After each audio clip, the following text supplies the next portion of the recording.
Nash ang silang tatlo ang kumanta. Parang mas madalas harmony ang nangyayari diyan eh. Tapos yung piano kuhari ni Char eh.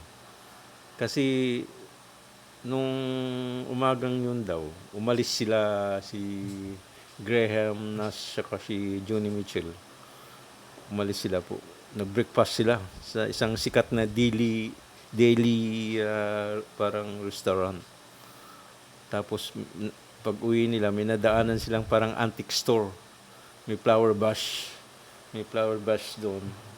Yun. Inano ni Graham si Joni na bilhin. Tapos, kaya yun.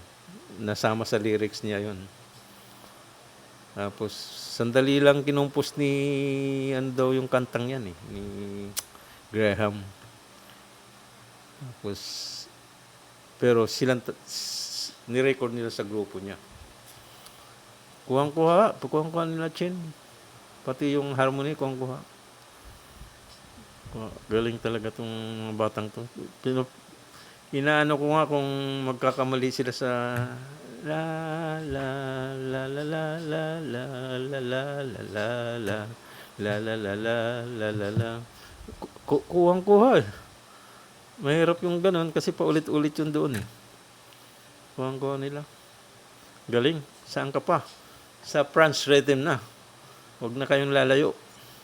At saka, idaman nyo na rin ang channel ko. Doon, manood din kayo sa mga video ko. Maraming salamat po sa panonood nyo sa video ko. At paano? Hanggang dito na naman uli. Kasi, mahaba na yung mga sinabi ko eh. Okay po, kita-kits ulit sa susunod. Bye muna.